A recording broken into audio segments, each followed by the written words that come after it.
PBS should be a dynamic document, so it should be developed over time. It shouldn't be kind of static. So you can have something that somebody's started, and then as things move on and maybe other people do become involved a little bit more, people can add to it, as that person's needs change.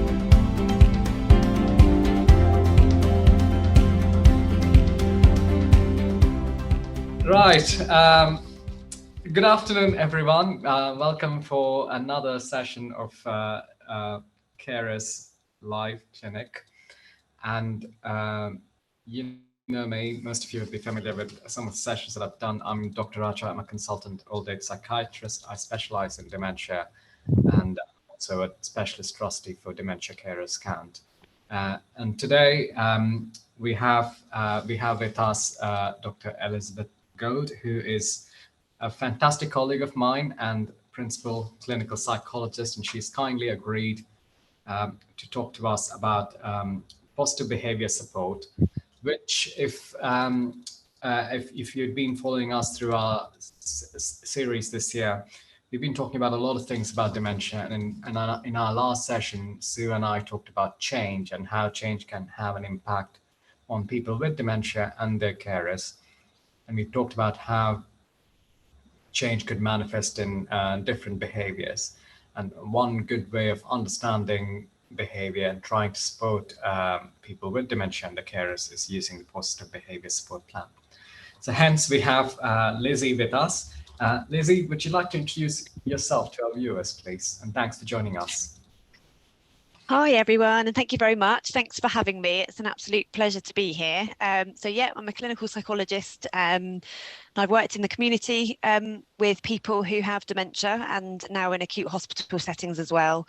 And I'm super passionate about positive behavioural support plans. They have such a lot to give people with dementia and their families. So really happy to be here and looking forward to our conversation today. Welcome, Lizzy. That's fantastic. That's the kind of enthusiasm that we need to support people with dementia and their carers. So I think you've got it in plenty, and hopefully we can spread it through our session today. Lizzy, the way that we usually run the clinic is that we start with a case vignette, which will help people to anchor based on some real experience that someone has had with dementia or some aspect of dementia as such. So if you wouldn't mind sharing an experience that you've had in your work with positive behavior support plan, and then we could go into the topic itself. Yeah, certainly. Okay, so I will talk about a lady who I'm going to call Jane. That's not her real name, but I'll call her Jane. And I worked with her a while ago and her family and carers. So Jane was in her 80s. She had kind of mid-stage Alzheimer's disease, and she lived in her own home still, but she had 24-hour carers supporting her. Super supportive family who were very involved, but her daughter worked full-time and the grandchildren were at school, so they couldn't be around all the time, but were kind of there to support as much as they possibly could. But the reason I got involved was that some of the carers were struggling a little bit with some of her distress. She'd become a little bit distressed at certain times. And she had started hitting out at some of the carers, not all of the time and only certain carers, but they couldn't understand why or what was going on, but it seemed to relate to her kind of being distressed. And the other kind of key issue was that she would stop drinking for periods of time. So sometimes she'd drink okay, and then she'd have several days where she just wouldn't drink, and there was nothing they could do. They couldn't figure out what was going on. And that was leading to sort of periods of hospital admission, which was obviously not at all good for her. So I worked alongside the family and the carers. We thought together, and then sometimes Jane was in a position where she was able to contribute too, so giving her opinion, even if it was just her basic kind of dislikes and likes and things she wanted to be in there. So that was really important as well. And we put together this positive behavioural support plan, which is literally a written document, which I'll explain a bit more about in a bit. But you would think a lot of it was about the behaviour we've talked about, but actually a substantial amount of the plan was about thinking about how do we help Jane to make sure that the support around her is just right in such a way that it gives her the best chance of having a really good day every day.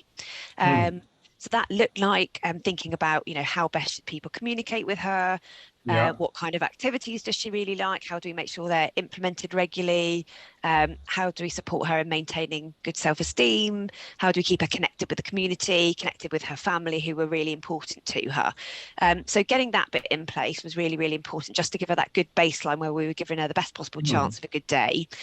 And then the second part of it was thinking about, okay, what are the triggers to these challenges, these difficulties? What's going on? Can we put ourselves in her shoes, try and understand where she's at? And actually, we came up with lots of ideas. We tested some things out, had a bit of a play to think about, does that work? Does this work? And once we'd found some things that worked, we put them into the plan. Yeah. So yeah, I'll give you a couple of examples because I obviously can't go through it all because it'd take forever. Sure. But Jane was also autistic, which was really important to mention because actually that hadn't really been thought about in the context of how does that interact with her dementia. Yeah. And what we realised when I was asking the family about her history and particularly about her eating and drinking, around what's happened in the past, has she ever had challenges with eating, drinking in the past, they told me that there were stories in their family about how when Jane was younger, she would only ever drink from a certain type of cup. And if she didn't have that particular type of cup in a particular way, then she didn't want to drink. So once we kind of figured out which cup she liked to drink from, it just sorted the problem out. So it was really, really simple thing, but it was Yeah. just about knowing Jane really well. So it wasn't anything Yeah. complicated or rocket science. It was just asking questions, being curious and figuring it out. And then with the carers, we just tried to take a really strength-based approach. So trying to think about what the characteristics of the carers were that she got on well with, and then try to replicate those in the other carers, as well as thinking about, was it at certain times of day, what else was going on, just so that we could adapt the care and support to make sure that it met her needs. And that seemed to help improve her quality of life quite a lot. So it's a bit of a whistle-stop tour, but that's a quick and dirty PBS plan overview. That's really helpful because it makes us think about the person with dementia, the carer, and how services will have to work alongside the person with dementia and the carer who knows the person much better, and therefore be a huge strength to the behavior support plan itself. I'm just going to take this point to say to our viewers that feel free to add your comments, thoughts, questions, observations on the chat. We'll try and answer questions as much as we can. If you're worried about putting your name down, don't worry, just make it as anonymous as possible. We'll still try and get back to you on the chat. If you're not able to take all the questions, we will look through the questions at the end of the interview, and we will get back to you. We're also going to put some resources at the end of the session today, so which will have links for a lot of things that Lizzy is going to talk and explain to us. So feel free to use it. And as I said, feel free to put your questions on the chat. So Lizzy, thank you so much for that vignette. It actually helps us understand the complexity of a behavior and how to understand the triggers, how to understand the person, and what all of us can do to contribute to support the person with dementia and their carers.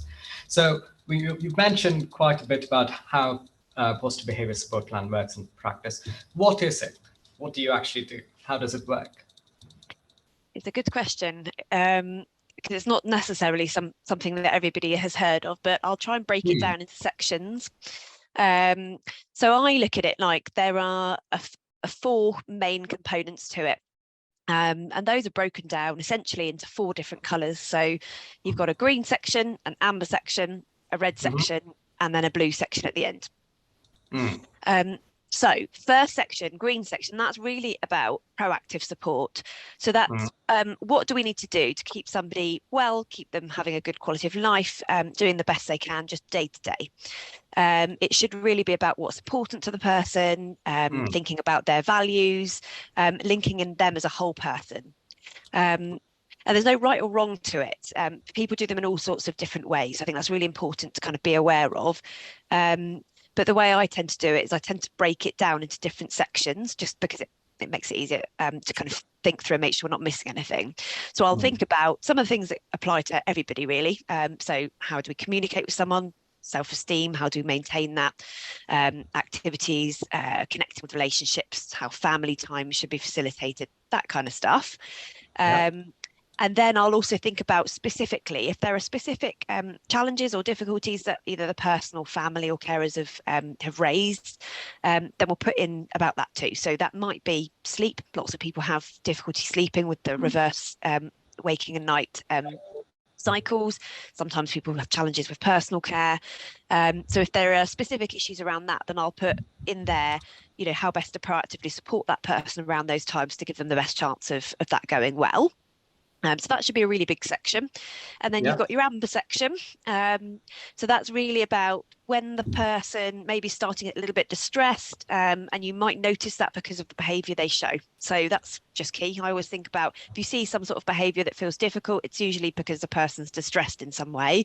So if you start to notice that, then this part of the plan is just trying to identify, how do we know that person's getting distressed? What is it that we're noticing about them that tells us they're just kind of moving away from their baseline? And then just explains to us a little bit about, what should we do? So how do we de-escalate that person? How do we bring them back into their green zone? So there should be a good section on that. And then red is if the person has gone into some sort of crisis, they've got very distressed, maybe their behaviours become quite challenging because of that. So we're obviously trying to avoid people going into red by using this plan. But of course, people do go into red occasionally, and we need to know how to support them during that. So this is about what to do in that instance. And some of that's about how do we calm them, de-escalate them, get them back into amber and then green. But it's also about, how do we support people to make sure that they're safe and the people around them are safe as well. So those three kind of first sections are, you'll often hear it called a traffic light plan, because obviously it's green, amber and red. And then you've got your blue bit at the end, which is really, if somebody's reached amber or red, it's just about how do we support somebody back into the green. So often people get, got lots of complicated feelings after something like that's happened, and they've got very distressed. So they can feel quite confused, they can feel upset, sometimes they can feel quite remorseful, and they might need a little bit more support just to kind of re-regulate a bit, get them back into green. So it might include things like, often we'll try and avoid asking people to try and go through the incident bit by bit, try and get them to reflect and learn from it, because people often cognitively get to a point where it's not a reasonable task to ask them to do. They're not able to do that anymore. So often we just focus more on trying to offer reassurance, giving them either a little bit of space or company, depending on what that person needs, and then just quickly as possible redirecting them back into their normal routine so we can get them back into that green zone. So that's kind of what it looks like. I have shared, I think Rob is going to share in the chat a kind of blank PBS document, so you can visually see what it looks like on paper. It's obviously blank, but just thought that might be useful. And there's a family education workbook as well, which I hope will be useful, because it just breaks down what I've said in a lot more detail. So we'll just give people a little bit more of a clue about what it actually looks like. Yeah. Well, Lizzy, that's very useful to hear, and especially once we are able to share the blank sheet as well as the workbook, which I'm sure a lot of people appreciate having access to. I'm just going to try and summarize for our viewers. So there's the Positive Behaviour Support Plan has got a sheet which is divided into 4 sections, and it's color coded, with green predominantly being the point of focus, because you're trying to understand about the person, what the challenges are, and then going on to amber is where you start to notice some signs of distress, and then you try and think about what could be done to prevent any further escalation. And then you have red, which is where people are in crisis, and it's got a plan to try and manage those crisis points. And then finally, blue is where it's more about managing residual difficult feelings, and about trying to get the person back into green. So it might involve a lot of debrief, reflecting and reassuring to try and make sure that the person with dementia and the carer are back to their cordial relationship as it should be. As we've always said, that carers should enjoy the relationship that they're having with their loved one who has dementia, rather than just being in the carer role, which could be quite a huge distress for themselves. So that is a very good summary of trying to understand, and I really like the color-coded system. I think that would make it a lot easier for our carers to understand. So we've got the Positive Behaviour Support Plan. How do you think people with dementia, but more importantly, how do you think our carers are going to benefit from us, and what can they look forward to in terms of implementing it? Yeah, it's a really good question. So I'll try and answer it in different ways. So in terms of people with dementia, I think one of the things that can happen sometimes is that the people around, so the people around the person with dementia, so that might be carers or health professionals or social care professionals, whoever it happens to be, can sometimes forget about who the person is other than their dementia diagnosis. And PBS plans really are about thinking about that whole person and who they are, what their identity is. So I think one of the key benefits for somebody with dementia is that it helps them connect and stay connected with their own values, and what's important to them, and just keeps that sense of identity that can sometimes feel like it's being lost a little bit, for as long as possible, which is really important in terms of maintaining self-esteem. That's important for any of us, isn't it? So that's kind of really, really key. And I Yeah. think when they're done well, Yeah. they should help people stay connected for a lot longer in terms of connecting with the community, people around them. So it's about increasing that quality of life. It shouldn't just be about behaviors that challenge or anything like that. It should be about how do we give this person the best possible quality of life, for the stage that they're at. So hopefully from that point of view, it's helpful. And I think particularly later on in somebody's journey, when they've got dementia, there can end up being lots of people involved. It might start where it's family and lots of family support and care, and later down the line, not always, of course, but sometimes lots of other people get involved, whether that's carers or health professionals or whoever it happens to be. And I think that there's then the likelihood that everybody starts to do things slightly differently. So family will have a really good idea of how to support the person because they've known them for a very long time. And then other people come in and try and do that, but do it slightly differently. So then you end up with slightly inconsistent care. People all well-meaning, but that it's all slightly different. And that can be really confusing for somebody with dementia. So normally we try and make sure that everybody's doing the same thing. So having a PBS plan just keeps everything consistent, and reliable, and just helps the person be understand how people are supporting them, so they generally do a bit better.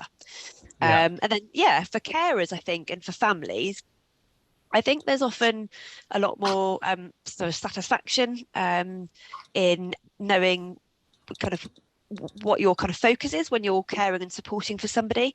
So having those kind of clear goals that are often set in a PBS plan, you know what you're trying to work towards in terms of that person's quality of life and what you're trying to help them to do, is really helpful. And I think particularly for family carers, if PBS is done properly, then it should do two things. It should do everything that's possible to reduce that person's distress. It might not eradicate it completely, but you have that satisfaction that it's doing as much as possible to reduce distress, but that it shouldn't just be that. It should also be about increasing quality of life as much as possible, which sometimes can get missed out. So I think gives that peace of mind for family carers as well. And just in terms of research, there's lots of research around better outcomes, better quality of life, as well. So that's really important. So I think there's probably some of the key benefits. Thanks, Lizzy. I think it's very important for our viewers to understand that there's a tried tested. There's a lot of evidence and literature supporting positive behavior support plan. And as you rightly said, in terms of people with dementia, there's that degree of consistency and the ability to stay connected for a longer period of time, both with family members and the society, which are very vital for quality of life. And then for the carer themselves, the satisfaction that they're doing the right thing, that they're still for their loved one who has dementia, and they're still part of that plan to reduce the distress the person with dementia might be facing. I think that's very important. I think it's timely that we take a question that has come from our from one of our viewers. So there's this Claire writing to say that my mom has had a positive behavior support plan, PBS, but it's only focusing on problems. And as a result, everything felt very negative about it, according to her. And it didn't really capture her mum's personality. So if that's the case, it can be quite hard for the carers, really, so the family carers, if they're not able to engage with the whole person, and it's just problem problem focused. Do we have to wait for a crisis? Do we have to just focus on negative things? Oh, no, not at all. And I'm sorry to hear that Claire and her mum have had that experience, because that's not what PBS should be about at all. Mm. So I think we were talking about that traffic light system earlier, weren't we? And that green proactive section at the beginning. Yeah, Um, so that should always be the biggest sections, and you can literally eyeball that. You can look at a plan and think, is that green section bigger than the other sections? Because actually, yeah. that's where most of the effort should be, because that's where we're trying to keep people in that zone as much as possible. Mm. Um, so yeah, so that should be the biggest section. If it's a smaller section, that's a bit of a red flag that something might not be quite right with the plan. And I do think that sometimes people that aren't family can end up losing sight of who the person is, perhaps because they haven't known them before they've seen their current presentation. So Yeah. I wonder whether whoever wrote the plan, maybe that was happening for them. But yeah, it should really be about bringing that person to life, and thinking about what's important to them, who they are. And I think that's why it's really important for, if health professionals or social professionals have done a PBS plan, that it's really important for family to be involved with that, because they often bring that part of a person in a really beautiful way. Mm. Um, and it's good for other people to facilitate doing the plan, but families just bring something that other people don't. So I wonder if that's happened here. But again, hopefully there's some more resources coming, which I wonder whether might help with that. So I think it can be really challenging as family carers to know, well, what should we expect? What is normal here? Mm. What's Mm. best practice? Yeah. So there's a couple of resources that I hope will help with that. And one of them is from the PBS Academy. And it's family care resource, and it's a really, really clear guide about Hmm. what families should be able to expect from a PBS document, and from the staff implementing it. So it's even got a bit that's about how to spot red flags if PBS is not being implemented properly. So Mm. it's quite concrete. It's very clear. It's got checklists in there, so families can literally That's look good. through that and think, is this happening for my loved one, for my relative? Whoever it happens to be. And I think it Mm. hopefully, or certainly the feedback from is that it helps families to feel a bit more empowered, because they know what they can expect, and then therefore they can advocate for that a little bit more. And there's also an action plan there that you can share. If providers are working with, your particular family member, then it's specifically about, how do you implement a PBS strategy within that provider organization, which if you've got somebody that's been supported by an organization that hasn't necessarily thought about PBS, then Yeah. this just helps them to start thinking about that and set it up. So hopefully those two things will be a little bit helpful to avoid people being in that challenging situation. That's that's really helpful. So one of the main points I would request our viewers take away from this is that the green part of the PBS plan should be the one that should have most content, most focus, because that is what is going to, as you rightly said, bring the person to life, and Mm. then maintain the beautiful relationship that the person has with their family member. So for all of you, if there's a positive behavior support plan, do focus on the green bits, and do follow the links that Rob will be sharing on the Facebook chat with regards to the resources that Lizzy has pointed out to. So Lizzy, it looks like in a kind of an ideal world, we're looking at the positive behavior support plan, which has got a lot of input from people who know the person with dementia, and also having a lot of input from health and social care organizations and professionals involved. But there might be situations where someone is on their own, and it's very difficult to get that degree of information, or get involvement from all agencies as much as possible. So, what would your suggestions be if someone was in that particular situation?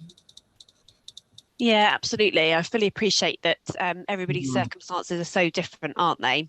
Mm. Um, so I would say, because it's, whenever we're thinking about PBS, whatever circumstance somebody's in, it's important that the person themselves has a chance to be involved as much as possible. But even if somebody's living on their own, there's nothing to stop somebody with maybe a new diagnosis of early stage dementia starting to share the things that they think are important to them, that feel meaningful, and that they would want people to know about them, what they want care and support to look like, the activities that are important. as their dementia deteriorates, what would they want? And then, of course, that can be PBS should be a dynamic document, so it should be developed over time. It shouldn't be kind of static. So you can have something that somebody's started, and then as things move on, and maybe other people do become involved a little bit more, people can add to it. As that person's needs change. So that's something that people can do. And then I think if a person doesn't have much support from services, it's definitely something families can be involved with. Hopefully some of the resources today would just empower people a little bit to to know what to do, and don't feel overwhelmed by it. It will look different if a professional's done it to family, but that's not necessarily a bad thing. No. And you can keep it nice and basic. You can just do a few points in each section if you need to, just capture what you know about your family member with them, so you can do that as well. And then obviously if health and social care teams are involved, then we'd usually ask them to facilitate it, but family and the person to be involved, just because we know how stressful it is to be a family carer or somebody with dementia. So often health professionals have got different sets of skills that can develop kind of detailed assessments to influence them. So don't be frightened to ask for that if needed. So yeah, that's probably what I'd say. Yeah, I think it's important for people to understand that it's kind of it's not a static, fixed document.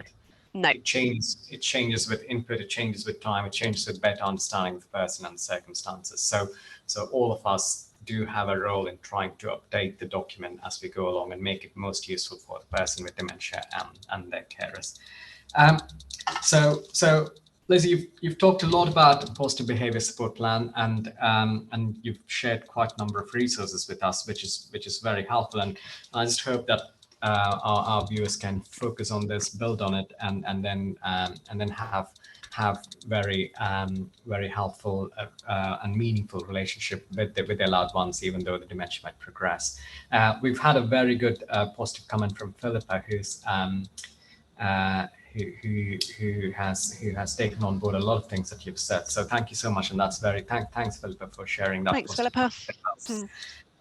So now that we're coming to the end of this very, very useful session, Lizzy, what would be your top 3 tips as a final comment observation? Oh, only 3. Okay, I'll do my best. So in terms of PBS, I would say number 1, just making sure that it's focused on quality of life, that there is, wherever possible, choice and control for your loved one, and that is always strength-based.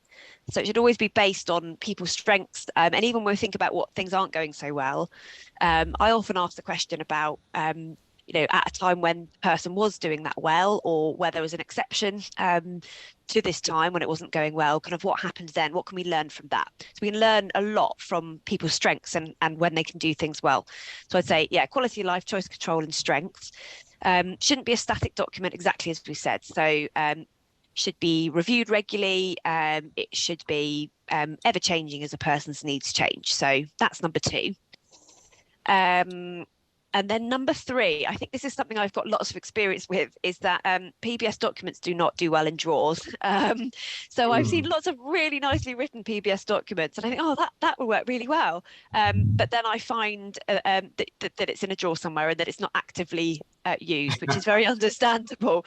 But it sounds really silly, but it just needs to be visible. So if maybe carers are coming in, or there's additional support, particularly because family often know in their heads what's on it. It needs to be visible. So if ever I go and check what's going on, I always say, where is the plan? And if it's locked in a drawer or it takes 10 minutes to find it, it worries me a little bit. So yeah, absolutely, just have it out, have it reviewed regularly, and that generally means obviously then it's implemented, and if it implements, it tends to work a lot better. So those are my top 3 tips, I think.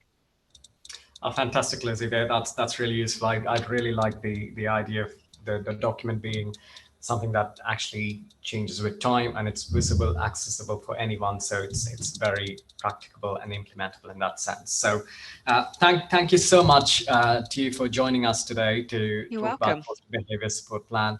And as I said, I just hope that your enthusiasm catches on and people benefit from that. So thank you so much for that. Thanks to everyone who has joined us today. I do hope that you found this to be very useful and in understanding behaviors in people with dementia, and how as carers you can help, assist, and as well as benefit from positive behavior support plan. Do continue to send any questions to us through the chat function. We will get back to you once we go through the questions. Also, there are many other live online sessions that we've had through the course of this year. So feel free to access them, review them, use them to your benefit. And we have a few more that's planned. And if there's anything in particular that you want us to focus on, do contact us and we will put up a session on that. So on that note, thank you so much to everyone, and thanks especially to Lizzy for joining us. Have a good afternoon. Bye. Thanks, everybody. Bye-bye. Bye.